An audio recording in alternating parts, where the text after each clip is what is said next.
नमस्कार विद्यार्थी मित्रांनो, जीओ मराठी या युट्यूब चॅनलमध्ये आपले सहर्ष स्वागत आहे मित्रांनो.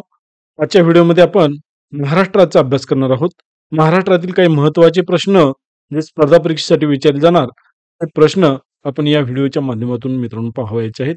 जर आपण हुशार आहात तर मग आपल्याला काही प्रश्नांची उत्तरं येणं अत्यंत आवश्यक आहे.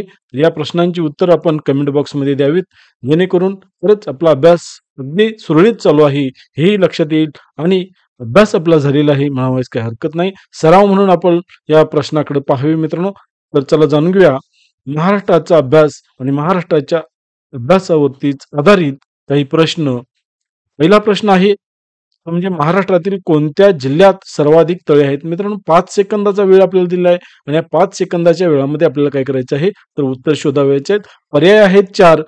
पहिला पर्याय भंडारा, नागपूर, चंद्रपूर आणि कोल्हापूर असे 4 पर्याय आहेत आणि या 4 पर्यायातून आपल्याला योग्य उत्तर शोधायचे आहे. ते म्हणजे 5 सेकंदाची वेळ आहे आणि या 5 सेकंदाच्या वेळेमध्ये आपल्याला उत्तर शोधायचे आहे मित्रांनो. तर मुख्य प्रश्नाचं उत्तर जे आहे ते म्हणजे भंडारा. भंडारा हा जो जिल्हा आहे या भंडारा जिल्ह्यामध्ये सर्वाधिक तळी आहेत. हे लक्षात ठेवा मित्रांनो, भंडारा जिल्ह्यामध्ये सर्वाधिक तळी आहेत. दुसरा प्रश्न आहे कृष्णा नदी कोणत्या पर्वतरांगेत उगम पावते.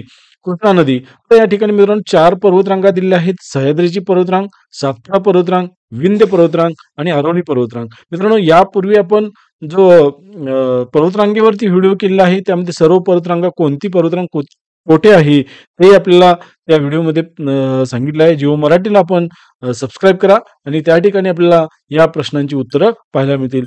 5 सेकंदामध्ये आपलं उत्तर शोधायचं आहे आणि ते म्हणजे ही पर्वतरांग कोणती आहे तर कृष्णा नदी ही सह्याद्रीच्या पर्वतरांगेमध्ये उगम पावते. सह्याद्रीच्या पर्वतरांगेमध्ये महाबळेश्वर या ठिकाणी कृष्णा नदीचा उगम होतो मित्रांनो. पुढील प्रश्न आहे महाराष्ट्र पठाराची निर्मिती कशाने झाली आहे. महाराष्ट्र पठार 4 पर्याय आहेत. भूप्रक्षोभ, संचयन, भूकंप आणि भ्रंशमूलक यापैकी कशानं महाराष्ट्र पठाराची निर्मिती झालेली आपल्याला सांगावयाचं आहे मित्रांनो. तर 5 सेकंदाची वेळ आपली संपलेली आहे. तर मुख्य उत्तर आहे भ्रंशमूलक.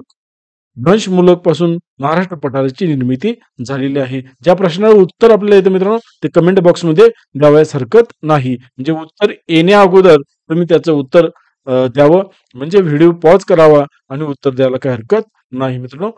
जोगेश्वर लेणी कोणत्या जिल्ह्यात स्थित आहे. जोगेश्वर लेणी मुंबई उपनगर, कोल्हापूर, अमरावती आणि संभाजीनगर यापैकी कोणत्या जिल्ह्यामध्ये जोगेश्वर लेणी ही स्थित आहे आपल्याला ते सांगायचे आहे आणि योग्य उत्तर आहे मुंबई उपनगर. मुंबई उपनगरमध्ये जोगेश्वर लेणी जी आहे ती स्थित आहे. मुंबई उपनगर. पुढील प्रश्न आहे तो म्हणजे महाराष्ट्रातील सर्वात कमी लोकसंख्या या जिल्ह्यात आहे.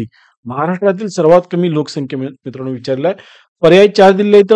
चंद्रपूर, कोल्हापूर, गडचिरोली आणि परभणी या 4 पैकी कोणत्या जिल्ह्यामध्ये सर्वात कमी लोकसंख्या आहे. सर्वात कमी लोकसंख्या विचारलं मित्रांनो, मग सर्वात जास्त लोकसंख्या पण आपल्याला माहित असणं गरजेचं आहे. तर गडचिरोली जिल्हा जो आहे तो गडचिरोली जिल्ह्यामध्ये सर्वात कमी लोकसंख्या महाराष्ट्रातील आहे मित्रांनो. पुढील प्रश्न आहे तो म्हणजे माथेरान हे कोणत्या वस्तीचे उदाहरण आहे.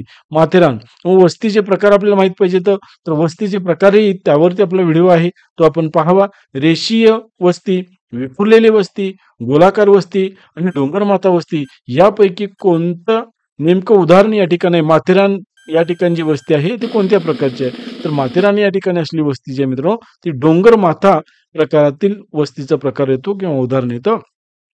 पुढील प्रश्न आहे तो म्हणजे महाराष्ट्रातील कोणते ठिकाण स्ट्रॉबेरीसाठी प्रसिद्ध आहे. महाराष्ट्रातील कोणते ठिकाण स्ट्रॉबेरीसाठी प्रसिद्ध आहे. रत्नागिरी, महाबळेश्वर, रायगड आणि नागपूर. रत्नागिरी, महाबळेश्वर, रायगड आणि नागपूर. तर या ठिकाणी मित्रांनो आपल्याला याचं मुख्य उत्तर आहे ते म्हणजे महाबळेश्वर. नागपूरची संत्री प्रसिद्ध आहेत. रत्नागिरीला मासेमारी सर्वाधिक केली जाते आणि रायगड हा किल्ला आहे तोही आपल्याला माहित असणं अत्यंत गरजेचं आहे. महाराष्ट्र राज्याची निर्मिती कधी झाली तर महाराष्ट्र राज्याची निर्मिती 26 जानेवारी 1960 ला झालेली आहे. 15 ऑगस्ट 1947 ला झाली. 1 मे 1950 ला झाली आणि यापैकी नाही. म्हणजे मुख्य उत्तर काय आहे मित्रांनो, महाराष्ट्र राज्याची निर्मिती कधी झाली. ज्या महाराष्ट्रामध्ये आपण राहतो त्या महाराष्ट्र राज्याची निर्मिती आपल्याला माहित असणं गरजेचं आहे. तर त्याचं योग्य उत्तर आहे यापैकी नाही. 1 मे 1960 रोजी महाराष्ट्राची निर्मिती झालेली आहे. ते मित्रांनो आपल्याला माहीत असणं गरजेचं आहे. पृथ्वीचा भूगोल प्रथम कोणी मांडला?